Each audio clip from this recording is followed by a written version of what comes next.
Monsieur le ministre de la Communication, Monsieur le secrétaire général du ministère de la Communication, Madame le président du conseil d'administration de Radio Gabon, Mesdames et Messieurs les directeurs généraux, honorables professionnels des médias, distingués invités, Mesdames et Messieurs, en nous sacrifiant d'abord à la tradition des remerciements et gratitudes d'entrée, permettez-moi de louer la miséricorde du Très-Haut pour sa grâce, pour son accompagnement et surtout pour son inspiration dans la pratique de l'information durant ces 34 années de vie professionnelle.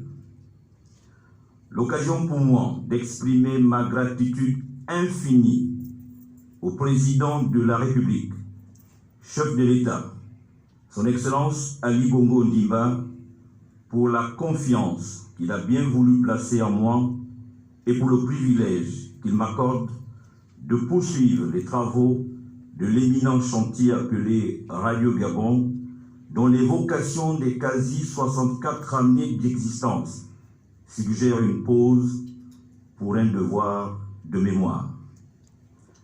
En effet, c'est ici le moment de rendre l'hommage mérité à tous ces pionniers qui ont non seulement œuvré pour l'éclat du premier média public de notre pays, mais qui ont énormément aidé à susciter des vocations dans le domaine de la presse au Gabon. Parmi ces inspirés, fruit du mythe médiatique produit par les 10 pionniers, j'y suis. Et je me permets d'intégrer aussi mon aîné, mon grand frère, Bertrand Ebegangwe, que je félicite chaleureusement pour la qualité du travail fourni au cours de ces dernières années. La sagesse du village dit que on ne remplace jamais un grand frère. On ne fait que suivre ses pas. Félicitations.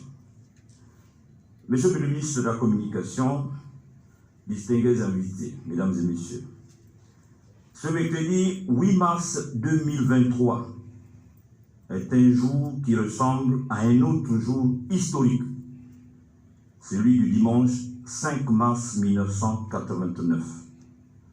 Coïncidence divine ou simple hasard de calendrier, ce mercredi 8 mars 2023 semble célébrer mon mariage avec Radio Gabon. En effet, il y a exactement 34 ans et 3 jours, au sortir de ma formation, je passais pour la première fois sur les antennes de Radio Gabon en offrant en même temps aux auditeurs de l'époque le premier bulletin météo radiodiffusé que certains historiens de la presse inscrivent parfois dans les temps forts de la RTG. Bref, 34 ans après, et en tournant le dos au symbole professionnel historique, il s'agit maintenant de conjuguer le présent en essayant de répondre à de pressantes attentes d'actualité que d'aucuns traduisent sous forme d'interrogations bien précises ou essentielles. Comment serait-ce possible de faire du vieux positif et inspirant avec du jeune inventif, créatif et dévoué pour une radio encore plus dynamique? Comment serait-ce possible de rendre encore plus potable l'écoute et le signal de Radio Gabon dans une couverture plus optimale ou globale? Comment serait-ce possible de se réconcilier avec certains auditeurs désorientés par le contexte concurrentiel du nouvel environnement médiatique national ou international? Comment serait-ce possible de finaliser un modèle économique pour le rêve d'une autonomisation financière progressive?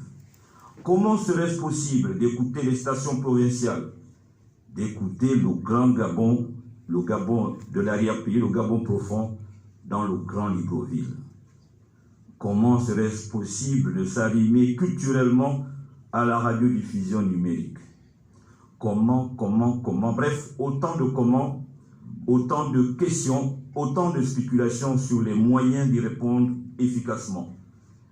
Et sur ce point, Monsieur le ministre de la Communication, à travers votre implication personnelle, nous voulions compter sur le soutien naturel du gouvernement que dirige le Premier ministre Alain-Claude Bilébizé, qui avait rappelé son attention toute particulière aux médias lors de sa déclaration de politique générale à l'Assemblée nationale le 24 janvier 2023.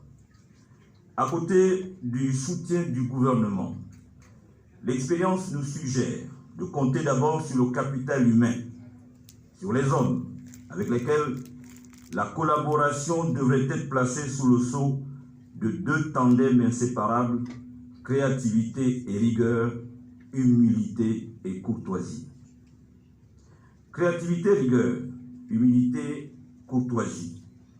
Deux tandems de principes professionnels que nous allons devoir partager quotidiennement dans le but de préserver les acquis générés par tous les prédécesseurs et dans l'espoir aussi de les améliorer en essayant de laisser d'autres traces pour le grand bonheur des auditeurs de Radio Gabon qui ne manquent pas de nous signaler que les radios qu'on entend ne sont pas nécessairement celles qu'on écoute vraiment. C'est une autre manière de nous rappeler la demande croissante d'une radiodiffusion de qualité et la place de la radio en tant que média traditionnel incontournable dont l'audience et le pouvoir d'écoute dépendent aujourd'hui des combinaisons artistiques, techniques et scientifiques. Des combinaisons qui doivent être fructifiées par le partage des fondamentaux, des différents métiers de la radio dans un travail d'équipe nécessitant naturellement une organisation et une adaptation continue aux besoins des auditeurs, principaux consommateurs de notre offre radiophonique. Monsieur le ministre, distingués invités, nous nous réjouissons déjà de savoir que nous arrivons dans un milieu qui ne nous est pas professionnellement étranger. Certes, un atout psychologique majeur, mais en détectant d'avance le piège des émotions, nous devrons savoir nous débarrasser de quelques représentations sociales ou référents culturels encombrants, contraires aux enjeux professionnels et républicains, contraires aussi à la vision politique des plus hautes autorités de la République qui nous rappellent sans cesse, depuis le 28 novembre 1959, que Radio Gabon, c'est la promotion du patrimoine culturel national. Radio Gabon, c'est la promotion de l'unité nationale. Radio Gabon, c'est la promotion de la culture démocratique. Je vous remercie.